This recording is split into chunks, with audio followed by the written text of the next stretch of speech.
একটি স্বাধীন মানচিত্রের জন্য, একটি লাল সবুজ পতাকার জন্য।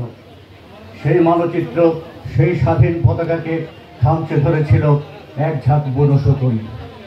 সেই বনশকুনকে তাড়াতে 24-এর উত্থান, 24-এর আন্দোলন হয়েছে দেশের সাম্য প্রতিষ্ঠার জন্য, দেশের আইনের শাসন প্রতিষ্ঠার জন্য, দেশের মানুষের অধিকার বাস্তবায়নের জন্য।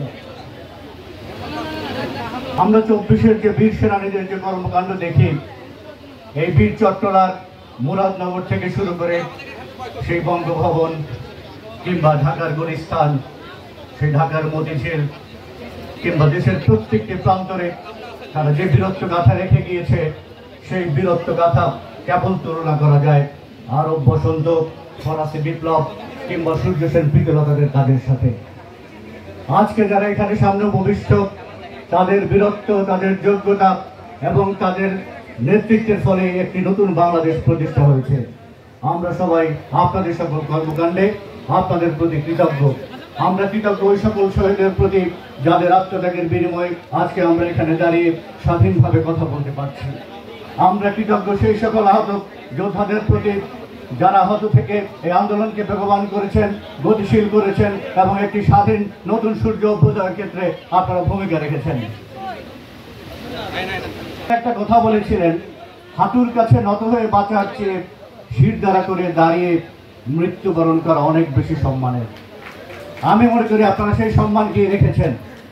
বাংলাদেশের ছাত্র সমাজ আপনারা যে নেতৃত্ব গুণ দেখিয়েছেন, যে বীরত্ব দেখিয়েছেন, তা ইতিহাসের পাতায় স্থান করে দিতে বাধ্য। আপনাদের কাছে জাতির আশা অনেক, আপনাদের কাছে আমাদের প্রত্যাশা অনেক বেশি। আমাদের সেই আপনারা একটা দুঃস্বপ্ন থেকে আমাদের বাঁচিয়েছেন, একটা নতুন স্বপ্ন দেখার অধিকার আমাদেরকে দিয়েছেন।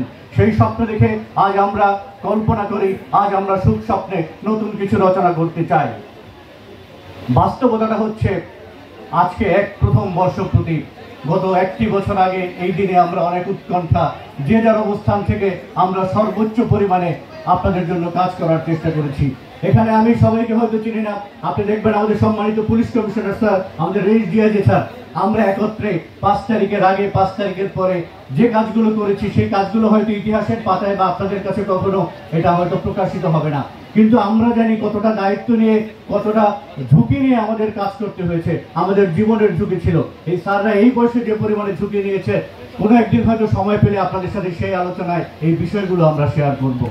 অনেক বেশি ষড়যন্ত্র ছিল, অনেক বেশি যে পরিকল্পনা ছিল। সরকার 5 তারিখের পরেও কিন্তু তাদের পরিকল্পনা থেমে থাকেনি, আজকে পর্যন্ত কিন্তু তাদের পরিকল্পনা থেমে নেই। আপনারা কিন্তু ভুলে গিয়েছেন যে তারা কিন্তু গোপনে সংগঠিত হচ্ছে, তাদের হাতে অনেক অর্থ রয়েছে, তাদের অনেক পরিকল্পনা রয়েছে। আপনারা এবং আমরা স্বপ্ন দেখছি, নতুন বাংলাদেশের স্বপ্ন দেখছি। একই সাথে তারা যেভাবে পতাকা খামচে ধরেছিল, এখন এই জাতিকে খামচে ধরার জন্য নতুন নতুন ষড়যন্ত্র করছে। এই মুহূর্তে দল মত থেকে শুরু করে সকলের প্রয়োজন ঐক্য।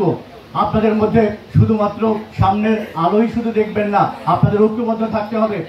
আপনারা যদি ঐক্যবদ্ধ না থাকেন, এই জাতির ঐক্য, এই জাতির চেতনা ভুলুণ্ঠিত হবে। আমি